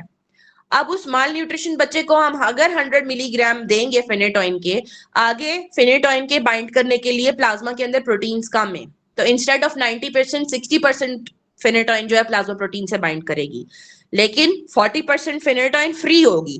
40% फिनेटोइन फ्री है, इसका मतलब है क्या कि फिनेटोइन अकोमोलेट कर सकती है बॉडी के अंदर, और चूंकि फिनेटोइन क्या है, नैरो थेराप्यूटिक इंडेक्स ड्रग है, तो टॉक्सिसिटी प्रोड्यूस कर सकती है। तो हमेशा आपने इस तरह की ड्रग्स जिनकी हाईली प्लाज्मा प्रोटीन बाइंडिंग है और पेशेंट का न्यूट्रिशनल स्टेटस अफेक्टेड है, तो कोरिलेशन करके आपने डोज एडजस्टमेंट्स करनी है, ठीक। उसके बाद आता है लिपोफिलिसिटी ऑफ ड्रग, वही वाली बात, जितनी लिपोफिलिक होगी उतनी ज्यादा उसकी डिस्ट्रीब्यूशन होगी। लेकिन आपने तीसरी चीज ये भी देखनी है कि लिपोफिलिक ड्रग्स हैं तो हमारी बॉडी के अंदर लिपोफिलिक कंपार्टमेंट्स भी हैं, जैसे एडिपोज टिश्यूज हैं। तो लिपोफिलिक ड्रग्स में हमेशा ये होता है, दो उनकी डिस्ट्रीब्यूशन बहुत अच्छी होती है, लेकिन लिपोफिलिक ड्रग्स के साथ ये भी होता है कि वो हमारे पास एडिपोज टिश्यूज के अंदर जाके अकोमोलेट हो सकती हैं, टेम्पररी स्टोरेजेस भी बना सकती हैं, ठीक। और फिर उसके बाद आता है वॉल्यूम ऑफ डिस्ट्रीब्यूशन, और वॉल्यूम ऑफ डिस्ट्रीब्यूशन हम it's plan for the third day of the workshop, उसमें बहुत डिटेल में हम डिस्कस करेंगे वॉल्यूम ऑफ डिस्ट्रीब्यूशन को, ठीक, clear.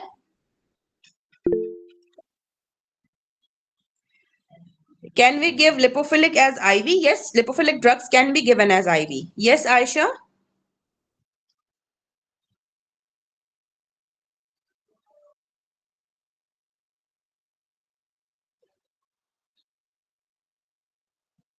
Okay, okay. So, like phenytoin, it is lipophilic drug. So, phenytoin we give IV. Loading dose of phenytoin is given. Okay. Barbiturates like thiopentol, it is given for induction of anesthesia. The anesthetic agents, the IV anesthetic agent, propofol. Remember, propofol, it is highly lipophilic agent, and if we give it as IV. So, lipophilic drugs, they are given IV, they are given oral, they can be given through any route. Okay. Okay. Then coming towards pediatric distribution. So again, just like the absorption, pediatric parameters are different. Body composition is different. Extracellular fluid composition is different. Concentration of adipose tissue, skeletal muscle is different. Plasma proteins are different. So again, we have to know what? We have to know the exact distribution parameters of the pediatric population, and then we have to go and adjust the doses. Okay. Then coming towards the metabolism. और metabolism के हवाले से ना आप लोगों को मैं एक चीज अपने एक्सपीरियंस की बेस पे लिख के बताती हूँ कि अगर हमें मेटाबॉलिज्म, ड्रग मेटाबॉलिज्म का अच्छा नॉलेज है ना, तो या we are at top of our game. चाहे आप किसी भी जगह पे प्रैक्टिस कर रहे हैं ना, मेटाबॉलिज्म एक इतनी इम्पोर्टेंट फील्ड है कि लाइक अगर मैं एग्जाम्स की बात करूं, इंटरनेशनल एग्जाम्स की, तो इंटरनेशनल एग्जाम्स में अब जिस तरह से इंटरनेशनल एग्जाम्स के ना पैटर्न्स रेवोल्यूशनाइज हो रहे हैं, डे बाय डे हार्मोनाइज भी हो रहे हैं और रेवोल्यूशनाइज भी हो रहे हैं, मुश्किल होते जा रहे हैं एग्जाम्स, इंटरनेशनल एग्जाम्स। और वो क्या करते हैं, थेराप्यूटिक्स को अब उन्होंने 60-70% वेटेज दी है। कोई भी किसी भी कंट्री का आप एग्जाम उठा के देख लो, थेराप्यूटिक्स में अगर 60-70% वेटेज है ना, तो उसमें से 50% वेटेज जो है ना वो किसके अंदर है, वो मेटाबॉलिज्म से रिलेटेड क्वेश्चंस के अंदर है। या तो वो डायरेक्ट वन लाइनर क्वेश्चन है फ्रॉम मेटाबॉलिज्म, और या फिर वो क्या है, वो इनडायरेक्ट क्वेश्चन है फ्रॉम मेटाबॉलिज्म। Okay, clear? तो इसलिए जो है ना, आपका जो मेटाबॉलिज्म वाली चीज है ना, वो बहुत ज्यादा आपकी क्लियर होनी चाहिए। ठीक, तो आपको मेटाबॉलिज्म में जितनी भी कोई डिफिकल्टीज है ना, आप क्लियर करो, आप लाजमी क्लियर करो, ताकि आपको पता हो कि मेटाबॉलिज्म कितना इंपॉर्टेंट है। ठीक है, और ये आप मेटाबॉलिज्म को सिर्फ अभी नहीं, मेटाबॉलिज्म आप जहां जहां देखोगे, ठीक है, वहां वहां आपको काम आएगा। आप अपनी क्लिनिकल की तरफ देखो, आप अपनी ये इवन जो पेशेंट काउंसलिंग है, कम्युनिटी की तरफ देखो, किसी भी जगह देखो तो ड्रग मेटाबॉलिज्म बहुत ज्यादा इंपॉर्टेंट है। ठीक है, okay, 1 minute, I think so one student has lost the connection and she's requesting.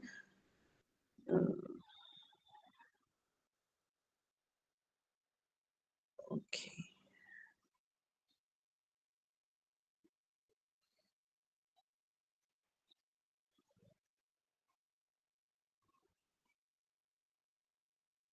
Okay, now she has joined. Okay. So metabolism की तरफ जब हम आते हैं, तो मेटाबॉलिज्म में एक चीज आपने याद रखनी है कि चाहे ड्रग्स हो या कोई भी एक्सोजीनियस चीज जाए हमारी बॉडी के अंदर, ठीक है, जैसे टॉक्सिन्स हैं, कोई भी फॉरेन बॉडीज हैं, वो हमारी बॉडीज के अंदर क्या चीज होती है, वो कंसिडर होती है something foreign, something from outside. तो हमारी बॉडी के अंदर एक कैपेसिटी है कि वो बाहर की कोई भी चीज जो हमारी बॉडी के अंदर आती है, वो क्या करती है, वो कोशिश करती है कि वो उसको डिटॉक्सिफाई करके निकाल दे। अब डिटॉक्सिफिकेशन का जो मेन ठेका है वो किसके पास है, वो लिवर के पास है। ठीक, अब जो भी ड्रग बॉडी के अंदर आती है, ज्यादातर 70-75% ड्रग्स को जो है ना मेटाबलाइज करने का ठेका किसने लिया हुआ है, लिवर ने लिया हुआ है।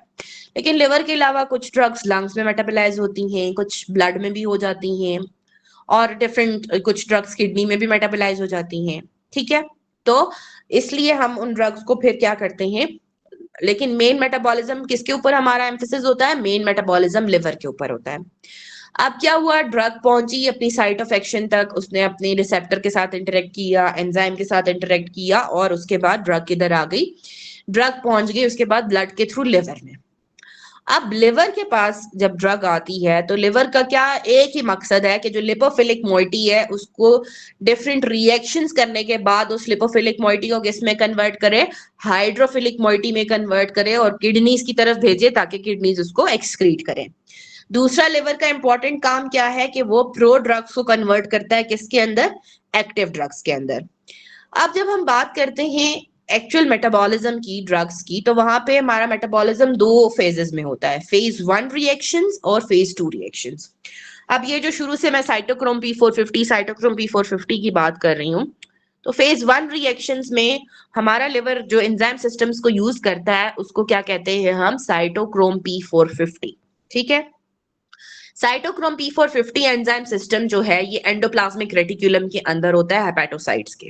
ठीक, और ये क्या करते हैं, डिफरेंट इनके आगे सब टाइप्स हैं, और ये इलेक्ट्रॉन ट्रांसपोर्ट चेन वाला जो रिएक्शन है वो यूज करके क्या करता है, ऑक्सीडेशन रिडक्शन रिएक्शंस के थ्रू क्या करता है, ड्रग्स को हाइड्रोफिलिक फॉर्म्स में कन्वर्ट करता है। अब जब हम साइटोक्रोम P450 की बात करते हैं, तो सबसे ज्यादा जो ड्रग इंटरेक्शंस हैं, ड्रग ड्रग इंटरेक्शंस जो सबसे ज्यादा थेराप्यूटिक्स में इंपॉर्टेंट हैं, और जो आप समझ लो कि एक सेंट्रल पॉइंट हैं, जितने भी इंटरनेशनल एग्जाम्स हैं उसमें बहुत सारे क्वेश्चंस इस कॉन्सेप्ट से आते हैं, वो एंजाइम इंडक्शन और एंजाइम इनहिबिशन से आते हैं। तो ड्रग इंटरेक्शन समझने के लिए आपको सबसे पहले तो ये समझना है कि साइटोक्रोम P450 है क्या, एंजाइम इंडक्शन का क्या मतलब है, एंजाइम इनहिबिशन का क्या मतलब है, और ड्रग इंटरेक्शंस के ऊपर take fourth of our training, it is totally on the drug interactions and what kind of drug interactions we have and how to manage the drug interactions. ठीक, तो अब आपने फिल वक्त के लिए इतनी सिंपल सी बात समझनी है कि जो भी ड्रग साइटोक्रोम P450 एंजाइम्स के फंक्शंस को तेज कर देंगी, उसके रिडॉक्स रिएक्शंस को तेज कर देंगी, तो वो क्या होंगी, एंजाइम इंड्यूसर्स होंगी और वो बाकी ड्रग्स के क्या करेंगी, मेटाबॉलिज्म को स्पीड अप कर देंगी। और जो भी ड्रग्स जो साइटोक्रोम P450 के जो रिडॉक्स रिएक्शन है उसको उसकी पेस को स्लो कर देंगी, तो वो क्या होंगी, साइटोक्रोम P450 की इनहिबिटर्स होंगी और वो क्या करेंगी, वो बाकी ड्रग्स के मेटाबॉलिज्म को स्लो कर देंगी। अब इसके ओवरऑल इफेक्ट्स क्या आएंगे, हम इनको मैनेज कैसे करेंगे और क्या क्या चीजें हैं हमारे पास इसमें, इसको हम इंशाल्लाह अपने अपकमिंग डेज में डिस्कस करेंगे। अब फेज 1 रिएक्शंस में हमारे पास hydrolysis, oxidation, reduction, alcohol dehydrogenase metabolism, इस तरह के रिएक्शंस होते हैं। ठीक, उसके बाद जो फेज 1 रिएक्शन से हमारे पास जो भी मोइटीज बनती हैं वो फिर जाती है लिवर के फेज 2 रिएक्शंस के अंदर। अब फेज 2 रिएक्शन का क्या पर्पस होता है कि जो भी प्रोडक्ट फेज 1 रिएक्शन ने फीड किया है फेज 2 रिएक्शन को, तो उसके साथ वो क्या ऐड करते हैं, पोलर ग्रुप। ठीक, अब पोलर ग्रुप ऐड करने का क्या मकसद है, पोलर ग्रुप जब उस मेटाबोलाइट के साथ अटैच हुआ है तो पोलैरिटी इंक्रीज हुई है, पोलैरिटी इंक्रीज हुई है तो अल्टीमेटली क्या हुआ है, हाइड्रोफिलिसिटी इंक्रीज हुई है। हाइड्रोफिलिसिटी इंक्रीज हुई है तो मतलब उस चीज की क्या हो जाएगी, उस प्रोडक्ट की एक्सक्रीशन फेवरेबल हो जाएगी, एक चीज। दूसरी ये चीज कि जब हम कोई पोलर ग्रुप ऐड करते हैं तो उसके साथ वो जो मेटाबोलाइट होता है उसका वेट भी बढ़ जाता है। ठीक, मॉलिक्यूलर वेट बढ़ जाता है, तो मॉलिक्यूलर वेट ज्यादा हो गया, हाइड्रोफिलिसिटी ज्यादा होगी, रीएब्जॉर्प्शन के चांसेस ही नहीं है। तो लिवर मेक श्योर करता है कि जो भी ड्रग उससे मेटाबोलाइज होके निकले उसकी कोई रीएब्जॉर्प्शन के चांसेस ना हो। उसके साथ कॉन्जुगेशन करके पोलर ग्रुप की उसकी हाइड्रोफिलिसिटी भी इंक्रीज कर दी, उसका मॉलिक्यूलर वेट भी बढ़ा दिया, तो अब उस ड्रग के कोई चांसेस ही नहीं है उस मेटाबोलाइट के कि वो रास्ते में कहीं किडनीज तक पहुंचने से पहले किसी और जगह से रीएब्जॉर्ब हो जाए। ठीक, तो हमारे पास जो फेज 2 रिएक्शंस है उनको हम कॉन्जुगेशन रिएक्शंस कहते हैं, और कॉन्जुगेशन रिएक्शंस में हमारे पास ग्लाइसिन कॉन्जुगेशन है, ग्लूकुरोनाइड कॉन्जुगेशन है, सल्फेट कॉन्जुगेशन है, और सबसे कॉमन हमारे पास कौन सी होती है, ग्लूकुरोनाइड कॉन्जुगेशन होती है। क्लियर, मेटाबॉलिज्म क्लियर हो गया? ओके, उसके बाद आते हैं हम एलिमिनेशन के ऊपर। अब जो है ना ड्रग पहुंच गई किडनी तक, किडनी ने उसको glomerular filtration, tubular reabsorption, secretion, इन सब मैकेनिज्म से गुजार के यूरिन में एक्सक्रीट कर लिया। कुछ ड्रग्स को जो लिवर जो है ना डायरेक्टली किसमें, बाइल में एक्सक्रीट करता है, और बाइल जो है वो फिर फीसिस के थ्रू उन ड्रग्स को एक्सक्रीट कर देती है। कुछ ड्रग्स ऐसी हैं, ज्यादातर इनहेल्ड टाइप ऑफ जो ड्रग्स होती हैं वो हमारे साथ क्या होती हैं, वो डायरेक्ट जो एक्सचेंज ऑफ एयर है उसके थ्रू एक्सपायर हो जाती हैं। ठीक, उसके बाद आते हैं हम पीडियाट्रिक एलिमिनेशन के ऊपर। अब पीडियाट्रिक एलिमिनेशन बहुत ज्यादा इंपॉर्टेंट है। क्यों? क्योंकि ना बच्चों के अंदर जो एलिमिनेशन मैकेनिज्म है, पर्टिकुलरली द GFR, वो फुली डेवलप ही नहीं होता until the age of 3 years. तो 3 साल तक हमने ड्रग की डोज को इसी तरह एडजस्ट करके देना है कि हमें पता है कि वहां पे GFR फुली डेवलप नहीं है। तो अगर एक अडल्ट पॉपुलेशन के अंदर एक ड्रग 6 घंटे में एक्सक्रीट हो रही है, तो पीडियाट्रिक पॉपुलेशन के अंदर वो ड्रग 10 से 12 घंटे में एक्सक्रीट होगी। तो इसका क्या मतलब है कि हमने डोजिंग इंटरवल को बढ़ाना है।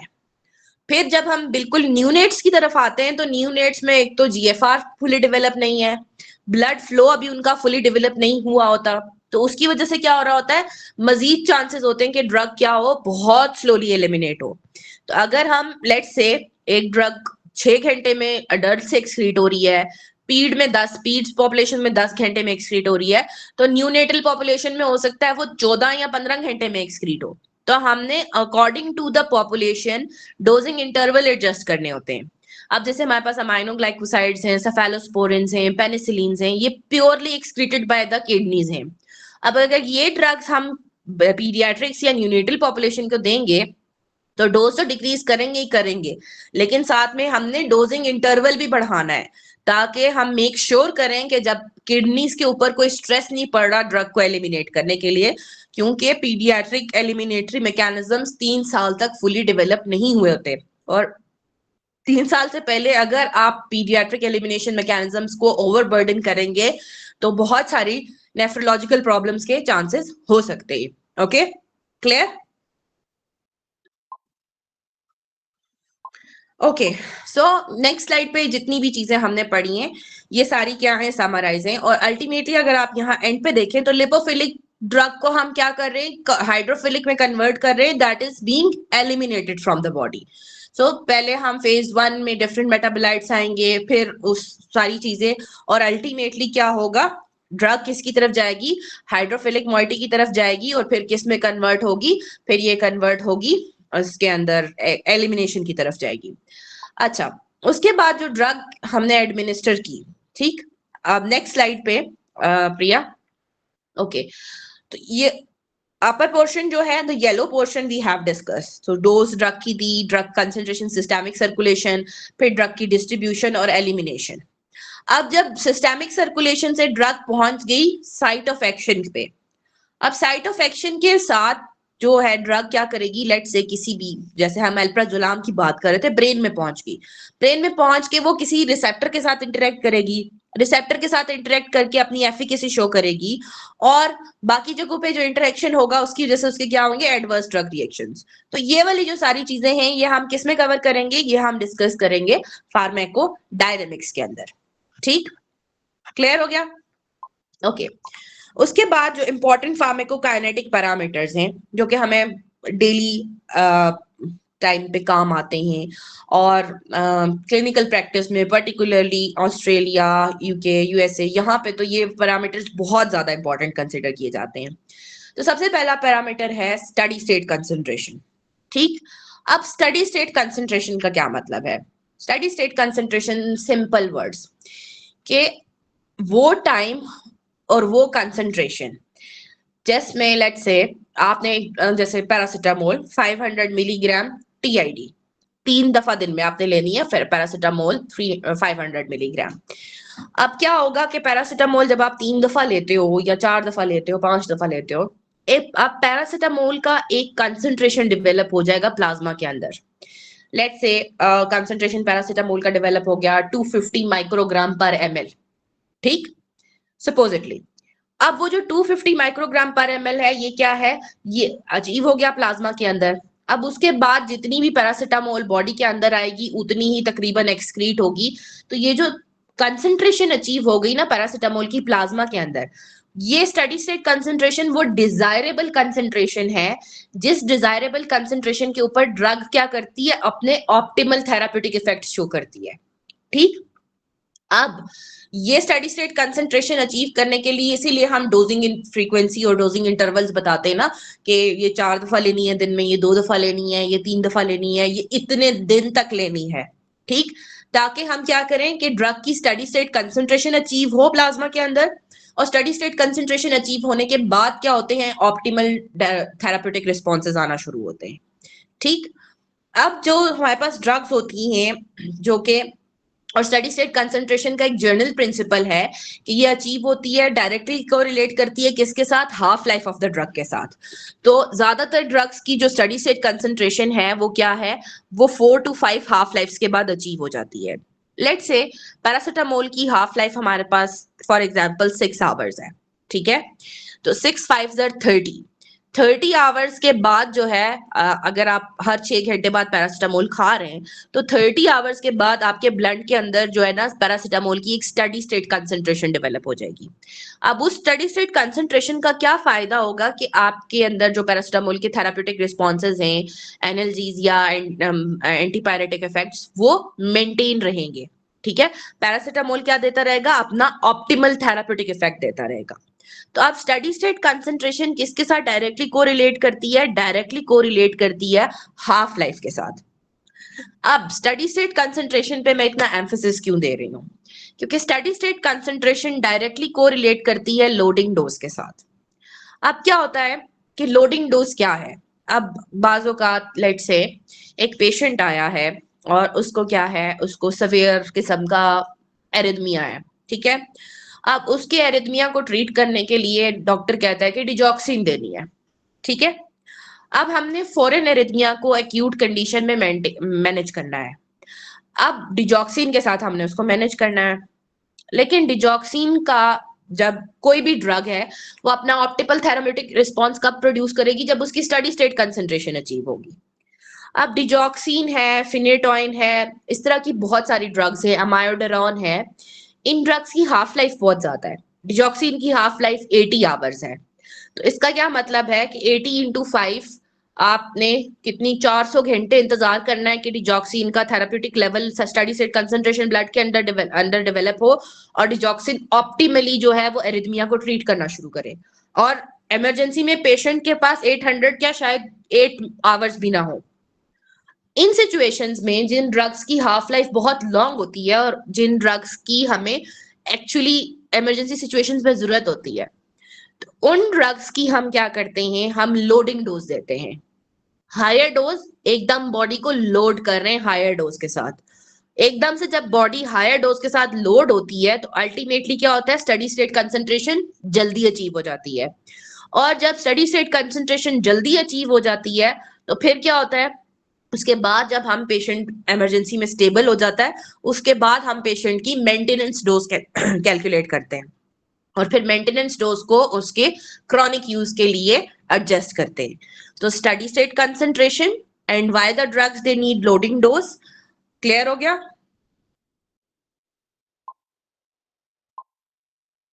ओके। अब लोडिंग डोज कैलकुलेट करने का हमारे पास फॉर्मूला क्या है कि डिजायर्ड कंसंट्रेशन जो हमें उस टाइम पे प्लाज्मा में चाहिए, multiply by the volume of distribution of that drug divided by what, divided by the bioavailability. So इससे हम यूज करते हैं क्या, लोडिंग डोज कैलकुलेट करते हैं। अब दूसरी चीज ये कि लेट्स से डिजॉक्सिन जो है वो रीनली एक्सक्रीटेड ड्रग है। अब पेशेंट है, उसको लोडिंग डोज चाहिए डिजॉक्सिन की और पेशेंट का रीनल फेलियर भी है, ठीक है? तो हम क्या उसकी लोडिंग डोज को एडजस्ट करेंगे? नहीं करेंगे, क्योंकि लोडिंग डोज कोई भी प्रॉब्लम हो, रीनल डिसफंक्शन है, हेपेटिक डिसफंक्शन है, हमने लोडिंग डोज सेम रखनी है। डोज एडजस्टमेंट्स हम हमेशा किसके अंदर करते हैं, मेंटेनेंस डोज के अंदर करते हैं। क्योंकि लोडिंग डोज का एक ही पर्पज है कि वो एक थेराप्यूटिक कंसंट्रेशन बना ले ब्लड के अंदर, उसके बाद जो मेंटेनेंस डोज है वो अकॉर्डिंग टू द हेपेटिक और रीनल प्रोफाइल हम सेट करते हैं, ताकि क्या हो, ना मेटाबॉलिज्म पे ओवरबर्डन आए और ना ही एलिमिनेशन पे ओवरबर्डन आए। तो एग्जाम में, इंटरनेशनल एग्जाम्स में ये चीज बहुत कॉमनली पूछते हैं कि ये पेशेंट है, इसका ये प्रोफाइल है और इसकी ये किडनी में ये मसला है और इसको इस वाली ड्रग की लोडिंग डोज चाहिए। तो इस वाली लोडिंग डोज की हम डोज एडजस्टमेंट कैसे करेंगे in renal dysfunction patient. So loading dose की हमने कोई एडजस्टमेंट नहीं करनी, whether the patient has hepatic dysfunction और the patient has renal dysfunction. The only adjustment the patient needs is to be done with the maintenance dose. Clear?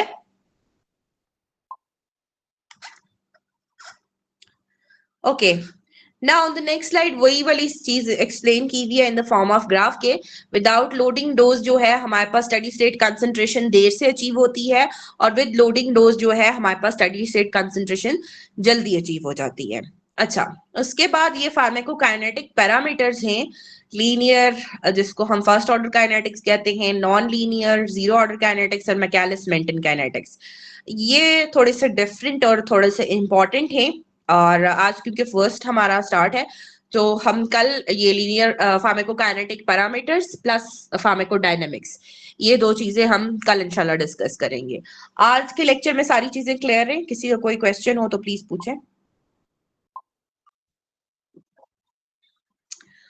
और I hope you are finding the session and workshop helpful और inshallah by the end of this workshop all of your basic concepts, the basic knowledge you will be needing as a clinical pharmacist, whether you wish to practice in Pakistan or abroad, they will be clear. And in future, obviously, we will be handling more of these, and we will also be available. Me, Rizwan, Priya, all of these members, they are working with AS Global Healthcare Academy, and they are my core team members. And again, I'm very thankful to them. And if I'm not available anytime, you can just contact Priya or Rizwan. They will also help you and they will also guide you, and they are also your seniors. So again, you can contact them as well. But again, I'm trying to be available as much as possible for the students. Okay. So I'll see you all tomorrow, inshallah. And till tomorrow, please take care of yourselves and remember me in your prayers. Fi amanillah.